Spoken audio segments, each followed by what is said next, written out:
ஓம் முருகா போற்றி. ஓம் சரவண பவ. முருகன் இருக்க பயம் எதற்கு? என் அன்பு குழந்தையே, காலையிலேயே உன்னை தேடி சூப்பரான நற்செய்தி வந்திருக்கின்றது. அதிகாலையிலிருந்து நான் அதை சொல்ல வேண்டும் என்று காத்திருக்கின்றேன்.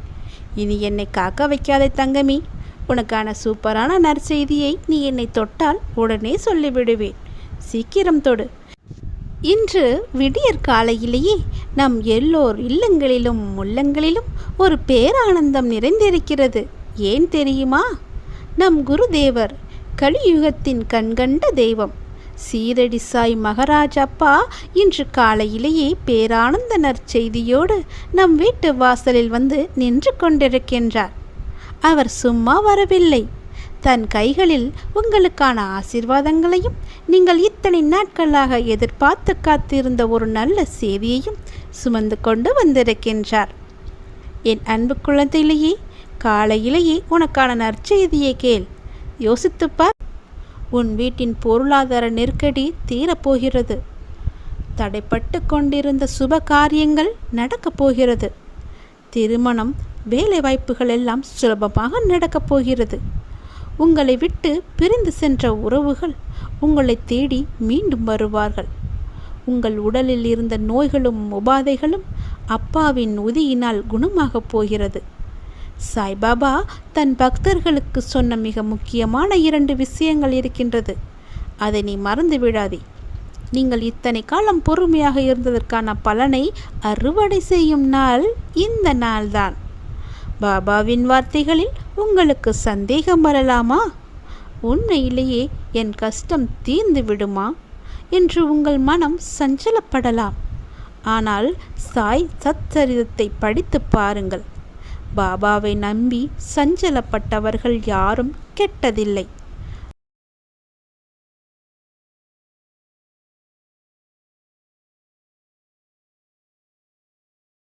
உனக்கான அதிர்ஷ்டம் உன்னை தேடி வரும் சமயத்தில்தான் இந்த பதிவு உன் கண்ணில் பட்டிருக்கின்றது. அப்படி இருக்கும்போது இந்த பதிவை நீ அலட்சியம் செய்யாதே. யார் கண்ணிலும் படாமல் உன் கண்ணில் பட்டிருக்கிறது என்றால் மிகப்பெரிய அதிர்ஷ்டம் உன்னை நோக்கி வரப்போகிறது என்று அர்த்தம். தேடி வரப்போகும் அதிர்ஷ்டத்தை தொலைத்து விடாதே. கொஞ்ச நேரம் எனக்காக ஒதுக்கினால் உன் வாழ்க்கையே பிரகாசமாக மாறும். என்னுடைய முழு சக்தியும் உனக்கு கிடைக்கும். கேள், முழுமையாக கேள். உனக்கான அதிர்ஷ்டத்தை அள்ளிக்கொண்டு நான் வருகிறேன். உன் முன்னே வந்து நான் தருகிறேன். நீ செய்யும் ஒவ்வொரு காரியத்திலும் என்ன செய்கிறோம், எதற்காக செய்கிறோம் என்பதை தெளிவுடன் செய்வதுதான் உனக்கு நல்லது. என்ன அப்பா, எடுத்த போக்கிலேயே இப்படி சொல்றீங்கன்னு நினைக்காத. தவறுகளை ஒப்புக்கொள்ளும் தைரியமும் அதை திருத்திக் கொள்வதற்கான பக்குவம் தான் உன்னுடைய வெற்றிக்கான முதல் வழி.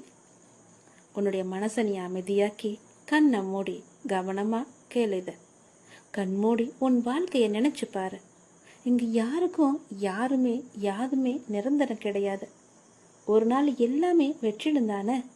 அப்படி இருக்கையில ஏன் நீ இதற்கு போய் உன்னுடைய மனசை போட்டு குழப்பி தவிச்சுக்கிட்டு இருக்க?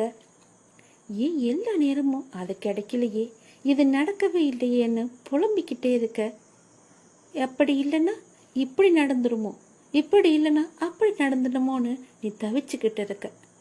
உனக்கு எது வேண்டுமோ, எந்த லட்சியத்தை நீ அடைய நினைக்கின்றாயோ அதை மனசுல கொண்டு நீ செயல்பட்டுக்கிட்டே. ஒரு நாள் கண்டிப்பா அது உன்னை வந்து சேரும். அது வரைக்கும் எதற்கும் மனசுல கஷ்டப்பட்டுக்கிட்டே இருக்காத. எதையும் போட்டு குழப்பிக்கிட்டே நீ இருக்காத. உனக்கு இருக்கிறத வச்சு சந்தோஷமா வாழ்ந்துதான் பாரு. அது எவ்வளவு பெரிய நிம்மதி இருக்குன்னு உனக்கு கிடைக்கும், தெரிய வரும். அன்பு குழந்தையே, நேற்று கவலையுடன் உறங்கி போன உனக்கு ஒரு நல்ல பதிலோடு பரிசோடு வந்திருக்கிறேன். உன் வாழ்க்கை சிறப்பாகவே இருக்கும். இனி கேள், நல்லது நடக்கும் உனக்கு. நீண்ட நாட்களாகவே நீ என்னிடம் கேட்டுக்கொண்டிருக்கும் உன் பிரார்த்தனையை உன்னுடைய அப்பா உனக்காக நிறைவேற்றி கொடுக்க போகின்றேன். உன்னுடைய துன்பங்களிலிருந்து எல்லாம் உன்னை காப்பாற்றப் போகின்றேன். நீ கேட்ட வரத்தை கூடிய விரைவில் உனக்கு தந்து உன் வாழ்க்கையை நான் சிறப்பானதாக மாற்றப் போகின்றேன். நீ நினைத்தது நிச்சயமாகவே நடக்கப் போகிறது. அது உனக்கு நடந்தே தீரும். உன்னுடைய மனக்கவலையின்றி இன்று தீபம் ஏற்று. எனக்காக ஒரே ஒரு தீபம் உன்னுடைய வீட்டில் ஏற்றிவை. என்னை நினைத்து ஓம் என்று சொல். எல்லாவற்றையும் நான் பார்த்துக் கொள்கிறேன். உனக்கு நல்வழியை நான் காட்டுகிறேன். காலை எழுந்ததும் என்ன வாக்கு வருகிறது என்று பார்க்க வேண்டும். ஏனென்றால் மனம் எதையோ பறிகொடுத்தது போல உள்ளது என்று உன் மனதில் சில கவலைகளுடன் நேற்று உறங்கி போனாயல்லவா? ஒவ்வொரு காலகட்டத்திற்கும் என்ன நடக்க வேண்டுமோ அதுதான் நடந்திருக்கின்றது. ஆனால் அது நிரந்தரமல்ல, இதுவும் மாறும். உன் மனதில் உள்ள அந்த சுமைகளை இறக்கி வைத்துவிட்டு அடுத்த நொடி உன்னுடையதாக இருப்பதற்காக அதை எப்படி சிறப்பாக ஆக்கப் போகின்றாய் என்பதில் உன்னுடைய கவனத்தை நீ செலுத்து. நான் உன்னோடு இருக்கின்றேன். அடுத்த நொடியை மகளுடையதாக ஆக்க உனக்கு நான் துணை இருக்கின்றேன். என் செல்ல குழந்தையே, உன்னை விட்டு சென்றதெல்லாம் உன் கை வந்து இந்த தை மாதத்தில் உன்னை வந்து சேரும். மகிழ்ச்சியாகவே இரு. நான் உனக்கு துணை இருப்பேன். எப்பொழுதும் உனக்குள் நான் இருப்பேன். என்னுடைய நாமத்தை மட்டும் நீ சொல்லிக் கொண்டே இரு.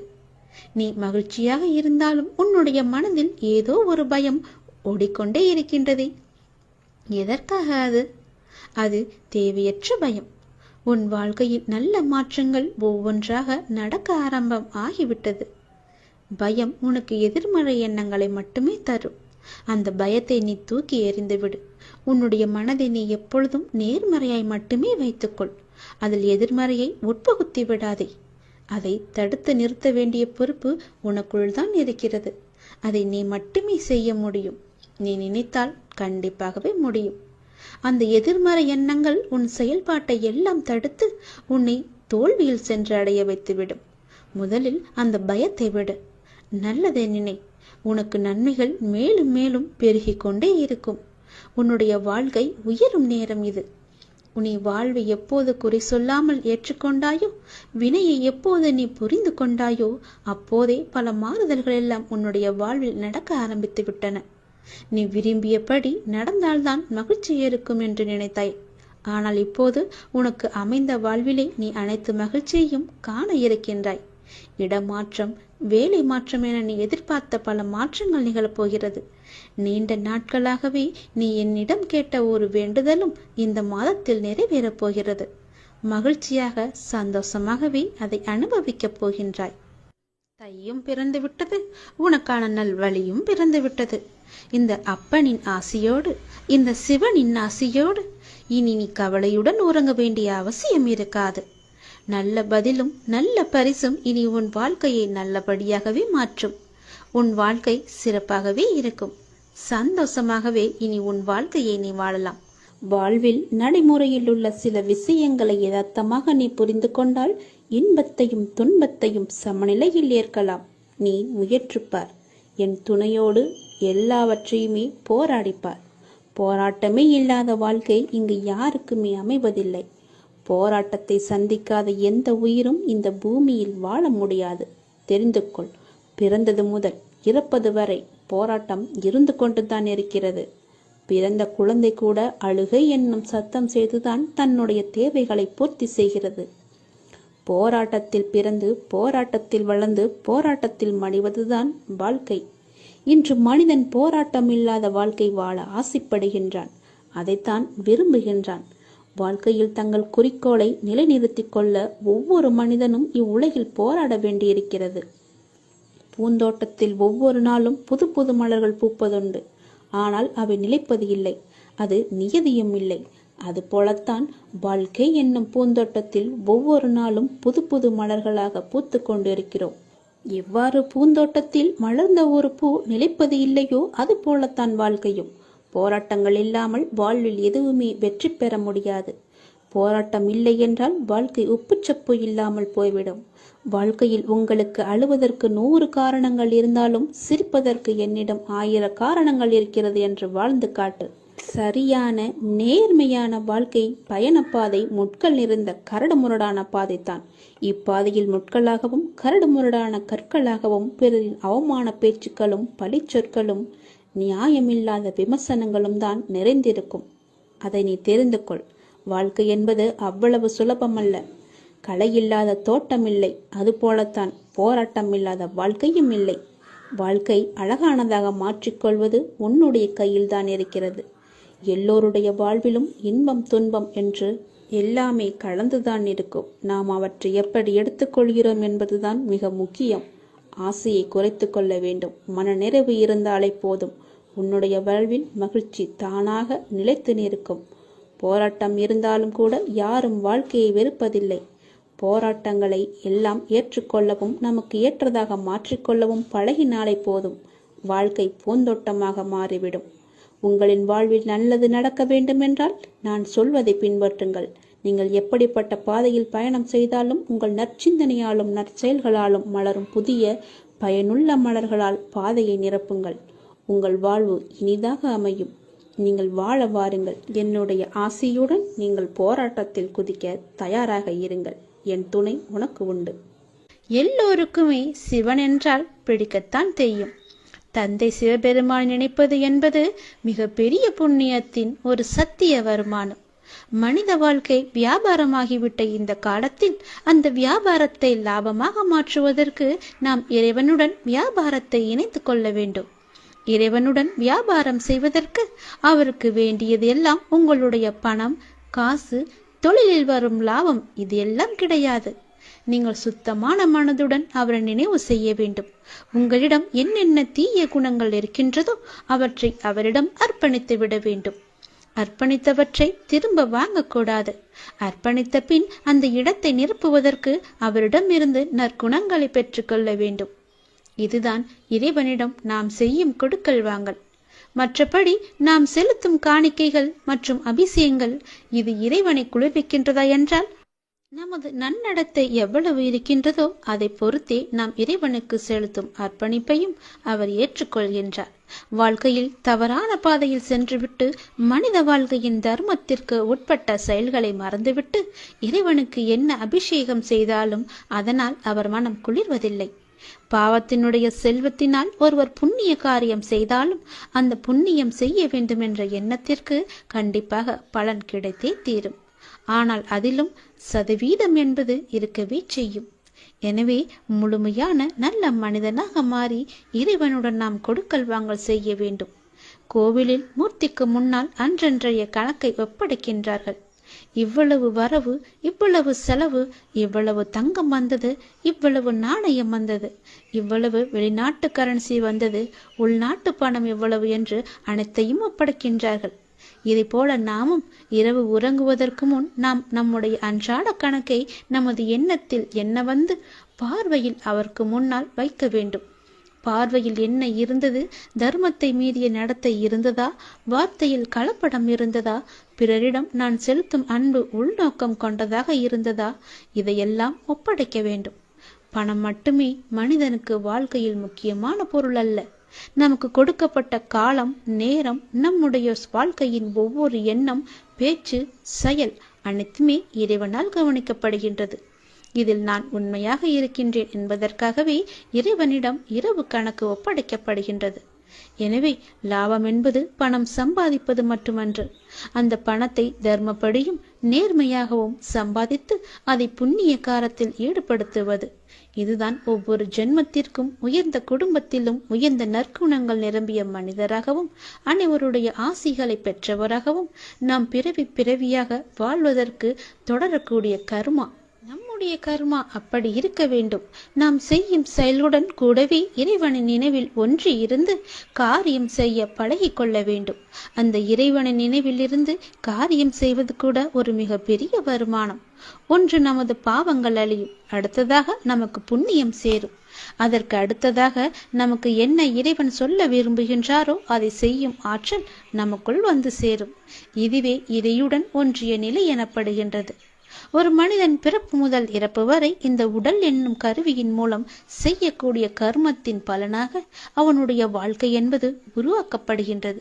எனவே கர்மத்தை சிரேஷ்டமாக ஒருவர் விரும்பினால் அவர் இறை நினைவில் கர்மத்தை செய்ய பழகி கொள்ள வேண்டும்.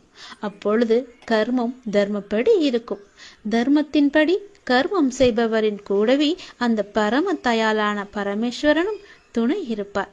எதையெல்லாம் மனித வாழ்க்கையில் லாபம் என்றால், ஒன்று நாம் இறைவனுடன் இருப்பது, இன்னொன்று நாம் இறைவனுடன் இருந்து காரியம் செய்வது, மற்றொன்று நாம் செய்யும் காரியத்தை இறைவனுக்கு விருப்பமானதாக செய்வது.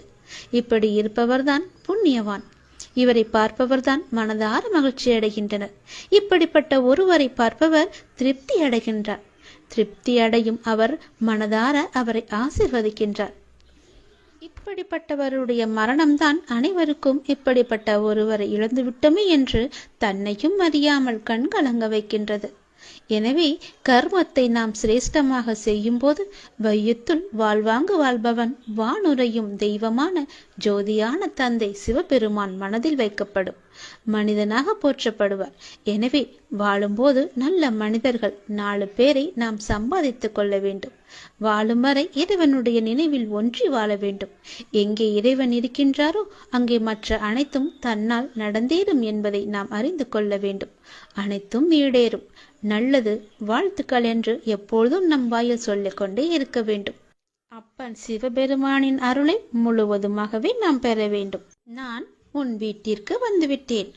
உனது எண்ணங்கள் அனைத்தும் தவறாக நடக்கின்றதே, என்ன செய்வது என்று நீ யோசிக்காதே. அனைத்தும் மாறப்போகின்றது. நீ எதிலும் நிதானமாக யோசித்து செயல்பட்டாயானால் நிச்சயம் அனைத்துமே மாறும். அவசரப்படாதே. நிச்சயம் உனக்கு வெற்றி மட்டுமே கிட்டும். உன் வாழ்க்கையில் நடக்கின்ற யாவுமே உன் கர்ம வினைகளின் படிதான் நடந்து கொண்டிருக்கின்றன. அப்படி இருக்கையில் நீ துயரங்களை எதிர்கொண்டுதானே ஆக வேண்டும். உன் கர்மாக்களை பற்றி நீ பயப்படாதே. அதற்குத்தான் நான் இருக்கின்றேனே. உன் கர்ம பந்தத்திலிருந்து விரிந்து விடுபட உன்னால் முடிந்த அளவு பிறருக்கு நன்மையை செய். உன்னிடம் உதவிக்கு வருபவர்களை நீ உதாசீனப்படுத்தாதே. உன்னால் எவ்வளவு முடியுமோ அவ்வளவு உதவி செய். முடியாவிட்டால் அவர்களை புண்படுத்தி அனுப்பாதே. உன்னால் முடிந்த உதவியை நீ அவர்களுக்கு செய். அந்த தர்மமே உன்னை இக்கட்டான சூழ்நிலையிலிருந்து உன்னை நிச்சயம் காக்கும். உன் கர்ம வினைகளிலிருந்தும் அது உன்னை காப்பாற்றும். வாழ்க்கையில் இன்பமும் துன்பமும் அவரவர் கையாளும் வகையில்தான் மாறுபடும். இன்பத்தை சந்தோஷமாக அனுபவிக்க வேண்டும். துன்பம் வந்தால் சோர்ந்து போகக்கூடாது. துன்பத்தையும் இன்பமாக ஏற்று நாம் வாழ பழகி கொண்டால் அந்த துன்பம் நம்மை கண்டு அஞ்சி ஓடிவிடும். மற்றவர்கள் எல்லாரும் நிம்மதியாக சந்தோஷத்துடன் வாழ்வதாகவும் நீ மட்டுமே துயரங்களை எதிர்கொள்வதாகவும் புலம்பிக் கொண்டிருக்கின்றாய். அது தவறு. எல்லோருக்கும் அவரவர் வாழ்க்கையில் எல்லா விதமான துன்பங்களும் இன்பங்களும் வந்து கொண்டுதான் இருக்கின்றன. எல்லாம் கலந்துதான் இருக்கும். அதுதான் வாழ்க்கையும். அந்த உண்மையை நீ புரிந்து கொள். அவரவர் வாழ்க்கையின் உள்ளே சென்று பார்த்தால்தான் என்னென்ன துயரங்களை அவர்கள் சுமந்து கொண்டு இருக்கிறார்கள் என்ற உண்மை உனக்கு புரிய வரும். எட்டி இருந்து பார்த்தால் எல்லாமே அழகாகத்தான் தெரியும். நிலாவும் அப்படித்தான். தூரம் இருந்து பார்க்கும் வரைதான் அது அழகான வட்ட வடிவம். உள்ளே சென்று அருகே சென்று பார்த்தால்தான் தெரியும் அதற்குள்ளே எத்தனை மேடு பள்ளங்கள். அதுபோலத்தான் ஒவ்வொரு வாழ்க்கையிலும் எல்லோருடைய வாழ்விலும் மேடு பள்ளங்கள் இருந்து கொண்டுதான் இருக்கும். வெளி உலகத்திற்கு அவர்கள் நன்றாக இருப்பது போல் தோன்றலாம். அதனால் யாரை பற்றியும் யாருடனும் உன்னுடன் ஒப்பிட்டு பார்க்காதே. உனக்கென்று விதிக்கப்பட்டதுதான் உன்னை வந்து சேரும். அவர்களுக்கென்று விதிக்கப்பட்டது அவர்களை வந்து சேரும். அது இன்பமானாலும் சரி, துன்பமானாலும் சரி, எல்லாவற்றையும் அனுபவிக்க வேண்டியது அவரவருடைய பொறுப்பு. அவரவருக்கு என்று எது விதிக்கப்பட்டதோ அது கண்டிப்பாக நடந்தே தேரும். அதனால் உன் மனதை போட்டு தேவையில்லாமல் நீ குழப்பிக் கொள்ளாதே. நிச்சயம் உனக்கு பல நன்மைகள் காத்திருக்கின்றன. யார் கைவிட்டாலும் என்னை நம்பி வந்த உன்னை நான் கைவிடவே மாட்டேன். பொறுமையையும் நம்பிக்கையையும் எந்த சூழ்நிலையிலும் நீ கைவிட்டு விடாதே. உன்னை விட்டு யார் விலகினாலும் நீ கவலைப்படாதே. எல்லாம் நன்மைக்கே என்று நீ எடுத்துக்கொள்ள பழகிக்கொள். அப்பொழுதுதான் எல்லாவற்றையும் சாதாரணமாக எடுத்துக்கொண்டு அடுத்தபடி எது என்று முன்னோக்கி உன்னால் செல்ல முடியும். நீங்கள் மென்மேலும் வளர்ச்சியடைந்து வாழ்வில் வெற்றி பெறப் போகின்றாய். அது கண்டிப்பாகவே நடக்கும். உனது வாழ்க்கை எல்லா செல்வ வளங்களையும் பெற்று மகிழ்ச்சியாகவே மாறப்போகிறது. உன்னுடைய வாழ்க்கையில் பல அழகிய வண்ண வண்ண பூக்கள் எல்லாம் போத்து குலுங்க போகின்றது. நிச்சயம் அது நடக்கும். இவை அனைத்தையுமே உன்னை வந்து சேரும்படி நான் அமைத்து தருகின்றேன். என் பரிபூரண அருளும் ஆசையும் அன்பும் உனக்கு வேண்டுமென்றால் நான் சொல்வது போலவே நீ செய். உன்னை உன் லட்சியங்களில் வெற்றியடையும்படி நான் உனக்கு துணை இருப்பேன். என் வார்த்தைகளை நீ நம்பினால், அப்பா சொல்வது எல்லாமே உன்னுடைய நன்மைக்கு தான் என்று நீ நம்பினால், கண்டிப்பாகவே நான் சொன்னதை நீ செய்வாய். நான் சொல்வதை நீ கண் குளிர பார்ப்பாய், காது குளிர நீ கேட்பாய். உன் வாழ்வில் பல நல்ல மாற்றங்களை கொண்டு வருவதற்கே நான் இருக்கின்றேன் என்பதை நீ முழுமையாக நம்பு. உனக்கு எப்பேற்பட்ட இக்கட்டான சூழ்நிலை வந்தாலும் நான் இருக்கிறேன் என்பதை மட்டும் நீ மறந்து விடாதே. உனது எண்ணங்கள் அனைத்தும் தவறாக போய்கொண்டிருக்கிறது. அது மாயை என்ற வலையில் சிக்கிக் கொண்டு தவித்துக் கொண்டிருக்கிறது.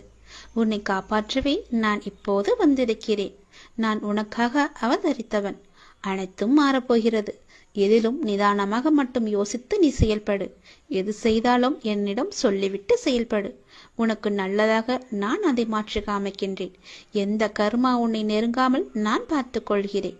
எப்பொழுதும் எனக்கு துணையாக நீங்கள் இருங்கள் அப்பா என்று எப்போது என்னிடம் வந்தாயோ அந்த நொடி முதலே உனக்கான நல்லதுகளை செய்ய நான் ஆரம்பித்து விட்டேன்.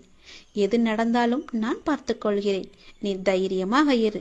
எல்லாவற்றையும் நானே பார்த்து கொண்டு அதற்கான பல வெகுமதிகளை தருகிறேன். அதற்கான காலகட்டத்தில் உன்னை வந்து சேரும். அதை பற்றி நீ கவலைப்பட தேவையில்லை. உனது எண்ணங்கள் அனைத்தும் தவறாக நடக்கின்றதே, என்ன செய்வது என்று நீ யோசிக்காதே. அனைத்தும் மாறப்போகின்றது. நீ எதிலும் நிதானமாக யோசித்து செயல்பட்டாயானால் நிச்சயம் அனைத்துமே மாறும். நாம் கடவுளிடம் எது வேண்டுமானாலும் அவர் அமைதியாக இருப்பதற்கு காரணம் இருக்கும். நீங்கள் கடவுளிடம் பேசுவதை மட்டும் நிறுத்தி விடாதீர்கள். இறைவனிடம் நீங்கள் பேசுங்கள். இறைவனிடம் பேசும் வார்த்தைகள் மிகவுமே வலிமையானவை. இறைவனிடம் திரும்ப திரும்ப ஒரு விஷயத்தையே சொல்லும்போது அது கண்டிப்பாக நிறைவேறியே தீரும். இறைவனிடம் நீங்கள் கேட்கும் ஒவ்வொன்றையும் அவர்கள் கவனித்துக் கொண்டுதான் இருக்கிறார். உங்கள் பிரார்த்தனைகள் கண்டிப்பாக ஒரு நாள் நிறைவேற்றப்படும். அவருடன் பேசுவதை மட்டும் நிறுத்திவிடாதீர்கள். ஒரு விஷயம் நமக்கு நடக்க வேண்டும் என்றால் இறைவனிடம் முறையிட்டு கொண்டே இருங்கள். இது நடந்தே ஆக வேண்டும், இதை சரி செய்யுங்கள் அப்பா என்று சொல்லிக் கொண்டே இருங்கள். நிச்சயமாகவே அவர் உங்கள் பிரார்த்தனையை நிறைவேற்றி தருவார். நம்பிக்கையோடு இருங்கள். அவர் நடத்தி தருவார் என்ற நம்பிக்கையோடு இருங்கள். நம்பிக்கை இருந்தால் அந்த வானமும் நமக்கு வசப்படும். இந்த பிரபஞ்சத்தையே ஆளும் மிகப்பெரிய சக்தி உங்களது தேவைகளையும் கண்டிப்பாக நிறைவேற்றும். இறைவனால் நிறைவேற்ற முடியாத அளவிற்கு பெரிய பிரார்த்தனைகள் எதுவுமே கிடையாது. அவர்தான் அந்த பிரச்சனையை உருவாக்கியவர். உருவாக்கியவருக்கு பிரச்சனையை தீர்க்க தெரியாதா? உங்களுக்கு தேவையானதை கண்டிப்பாக அவர் வழங்கிக் கொண்டே இருப்பார். அதை யாராலும் தடுக்க முடியாது. இதுவரை இறைவன் கொடுத்ததற்கு இனி கொடுக்க போவதற்கும் என அனைத்துக்குமே நீங்கள் நன்றி சொல்ல வேண்டும். நன்றி சொல்ல மறவாதீர்கள். உங்களை கைப்பிடித்து வழி நடத்தி கொண்டிருக்கும் சக்தியை முழுமையாக நம்புங்கள். நீங்கள் யார் மீது ஒருவர் மீது நம்பிக்கை வைத்திருக்கிறீர்களோ அது முழுமையான தூய மனதுடன் கூடிய நம்பிக்கையாக இருக்க வேண்டும். எது செய்தாலும் அசைக்க முடியாத நம்பிக்கையாக இருக்க வேண்டும். அப்போதுதான் அவருடைய முழுமையான லீலைகள் நமக்கு தெரிய வரும். என்றுமே அது உங்களை கைவிடாது. உங்களுக்கு வேண்டியது அனைத்தும் வாரி வழங்கும். உங்களுக்கு வேண்டிய அனைத்தையும் பெற்று நீங்களும் உங்களை சார்ந்த அனைவரும் மகிழ்ச்சியோடு வாழ்வீர்கள். அதற்கு அவரே துணையாகவும் இருப்பார். நீங்கள் செய்ய வேண்டியது எல்லாம் அவரிடம் நீங்கள் தினமும் பேசிக்கொண்டே இருப்பது மட்டும்தான். என்ன அப்பா, எப்படி இருக்கிறீர்கள் என்று ஆரம்பித்து எல்லாவற்றையுமே பேசுங்கள். எல்லாவற்றிற்கும் அவர் நிச்சயம் பதில் தருவார். ஆனால் அந்த பதிலுக்கு நீங்கள் கொஞ்சம் காலம் காத்திருக்க வேண்டும். உடனடியாக நடக்க வேண்டும் என்றால் அது நடக்காது. சிறிது காலம் பொறுமையாகத்தான் இருக்க வேண்டும். இப்போது நீங்கள் செய்ய வேண்டிய மிக முக்கியமான காரியம் என்னவென்றால், உங்களுக்கான காரியங்கள் நிறைவேறப் போகும் இந்த நாட்களில் மிக பொறுமையாக இருப்பதுதான். கண்டிப்பாகவே நடக்கும். உனது வாழ்க்கை எல்லா செல்வ வளங்களையும் பெற்று மகிழ்ச்சியாகவே மாறப்போகிறது. உன்னுடைய வாழ்க்கையில் பல அழகிய வண்ண வண்ண பூக்கள் எல்லாம் போத்து குலுங்க போகின்றது. நிச்சயம் அது நடக்கும். இவை அனைத்தையுமே உன்னை வந்து சேரும்படி நான் அமைத்து தருகின்றேன். என் பரிபூரண அருளும் ஆசியும் அன்பும் உனக்கு வேண்டுமென்றால் நான் சொல்வது போலவே நீ செய். உன்னை உன் லட்சியங்களில் வெற்றியடையும்படி நான் உனக்கு துணை இருப்பேன். என் வார்த்தைகளை நீ நம்பினால், அப்பா சொல்வது எல்லாமே உன்னுடைய நன்மைக்கு தான் என்று நீ நம்பினால், கண்டிப்பாகவே நான் சொன்னதை நீ செய்வாய். நான் சொல்வதை நீ கண் குளிர பார்ப்பாய், காது குளிர நீ கேட்பாய். உன் வாழ்வில் பல நல்ல மாற்றங்களை கொண்டு வருவதற்கே நான் இருக்கின்றேன் என்பதை நீ முழுமையாக நம்பு. உனக்கு எப்பேற்பட்ட இக்கட்டான சூழ்நிலை வந்தாலும் நான் இருக்கிறேன் என்பதை மட்டும் நீ மறந்து விடாதே. உனது எண்ணங்கள் அனைத்தும் தவறாக போய்கொண்டிருக்கிறது. அது மாயை என்ற வலையில் சிக்கிக் கொண்டு தவித்துக் கொண்டிருக்கிறது. உன்னை காப்பாற்றவே நான் இப்போது வந்திருக்கிறேன். நான் உனக்காக அவதரித்தவன். அனைத்தும் மாறப்போகிறது. எதிலும் நிதானமாக மட்டும் யோசித்து நீ செயல்படு. எது செய்தாலும் என்னிடம் சொல்லிவிட்டு செயல்படு. உனக்கு நல்லதாக நான் அதை மாற்றி காமிக்கின்றேன். எந்த கர்மா உன்னை நெருங்காமல் நான் பார்த்து கொள்கிறேன். எப்பொழுதும் எனக்கு துணையாக நீங்கள் இருங்கள் அப்பா என்று எப்போது என்னிடம் வந்தாயோ அந்த நொடி முதலே உனக்கான நல்லதுகளை செய்ய நான் ஆரம்பித்து விட்டேன். எது நடந்தாலும் நான் பார்த்து கொள்கிறேன். நீ தைரியமாக இரு. எல்லாவற்றையும் நானே பார்த்து கொண்டு அதற்கான பல வெகுமதிகளை தருகிறேன்.